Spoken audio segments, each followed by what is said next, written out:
Hi everyone, it's Living the Good Life, and I've been to estate sales and garage sales, and I actually found some things.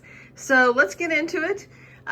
Yesterday I found this 1970s, 80s like Homeco gold mirror and with the shelf attached, and it was $3.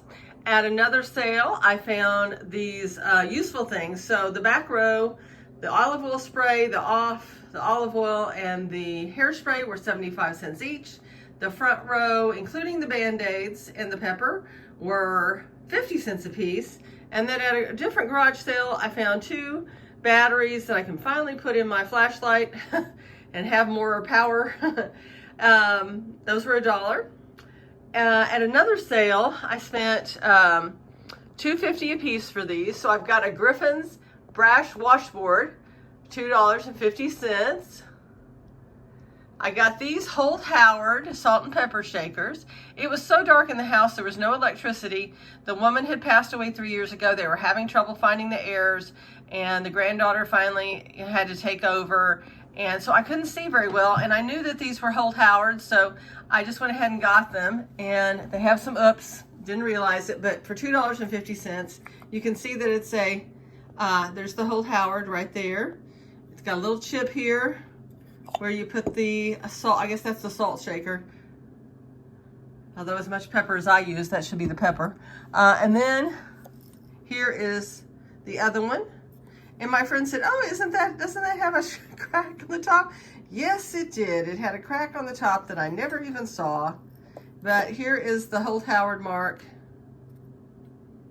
And it says 1958, if I'm holding it correctly.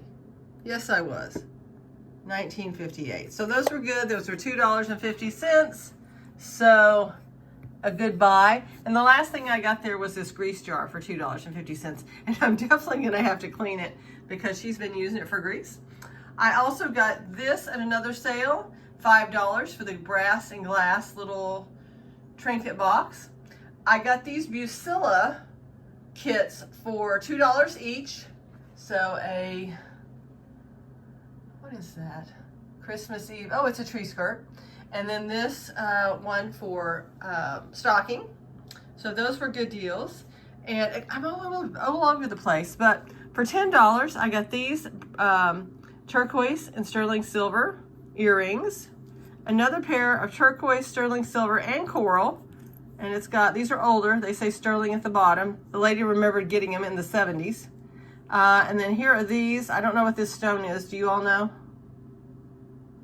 And it is sterling. It's got the marks on the back and has the earrings to go with it, which seems to be flying all over the place.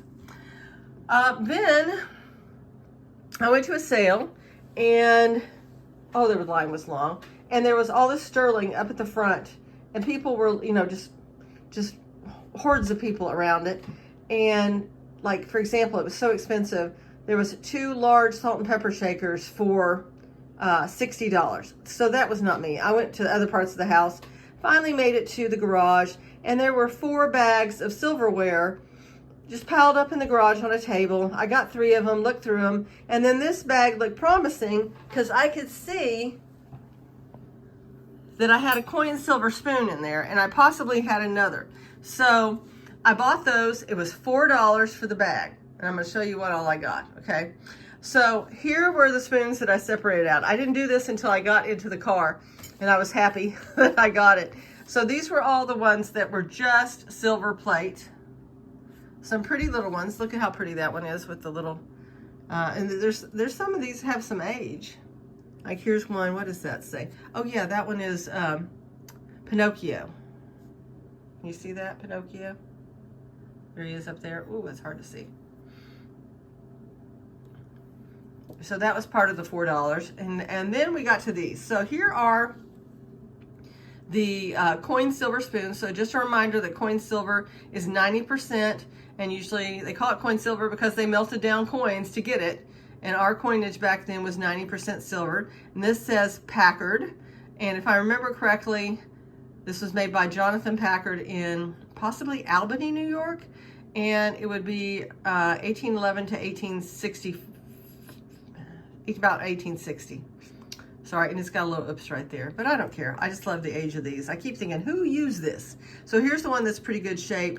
It does have a initial there. Oh, both of them do. They're the same ones. And then there's this pretty little basket. Let me see if it says anything. No, it's just flowers. I've never had one that has flowers there.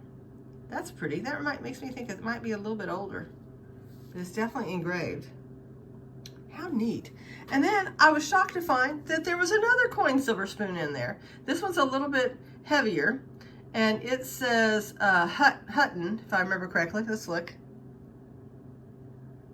Hutton. I think I looked that up, but I can't even remember now at all.